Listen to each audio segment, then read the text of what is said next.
3 ದಿನಗಳ ಪ್ರವಾಸದಲ್ಲಿರುವ ರಾಷ್ಟ್ರಪತಿ ದ್ರೌಪದಿ ಮುರ್ಮು ಇಂದು ಹೈದರಾಬಾದ್ಗೆ ಭೇಟಿ ನೀಡಿದ್ದು ವಿಮಾನ ನಿಲ್ದಾಣದಲ್ಲಿ ಅವರನ್ನು ತೆಲಂಗಾಣ ರಾಜ್ಯಪಾಲ ಜಿಷ್ಣುದೇವ್ ವರ್ಮಾ, ಮುಖ್ಯಮಂತ್ರಿ ರೇವಂತ್ ರೆಡ್ಡಿ ಮತ್ತು ಕೇಂದ್ರ ಸಚಿವ ಜಿ ಕಿಶನ್ ರೆಡ್ಡಿ ಬರಮಾಡಿಕೊಂಡರು.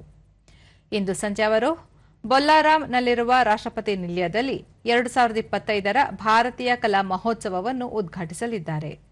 ಇದಕ್ಕೂ ಮುನ್ನ ರಾಷ್ಟ್ರಪತಿ ತಿರುಮಲದಲ್ಲಿನ ವೆಂಕಟೇಶ್ವರ ಸ್ವಾಮಿಯ ದರ್ಶನ ಪಡೆದರು. ಈ ವೇಳೆ ಸಾಂಪ್ರದಾಯಿಕ ರೀತಿಯಲ್ಲಿ ಪ್ರಾರ್ಥನೆ ಸಲ್ಲಿಸಿದರು. ರಾಷ್ಟ್ರಪತಿ ದ್ರೌಪದಿ ಮುರ್ಮು ಮೊದಲು ತಿರುಮಲದ ಕ್ಷೇತ್ರಪಾಲಕ ಶ್ರೀ ವರಾಹಸ್ವಾಮಿ ದೇವಸ್ಥಾನಕ್ಕೆ ಭೇಟಿ ನೀಡಿ ವಿಶೇಷ ಪೂಜೆ ಸಲ್ಲಿಸಿದರು.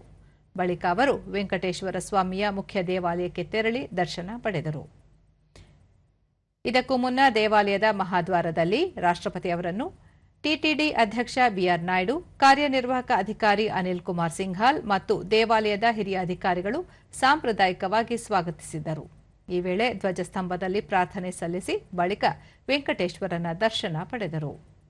ನಂತರ ವೇದ ವಿದ್ವಾಂಸರು ರಂಗನಾಯಕ ಕುಲ ಮಂಟಪದಲ್ಲಿ ರಾಷ್ಟ್ರಪತಿಗಳಿಗೆ ವೇದಾಶೀರ್ವಚನ ನೀಡಿದರು.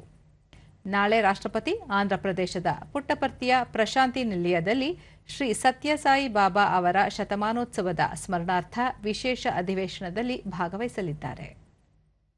ಶ್ರೀ ಪದ್ಮಾವತಿ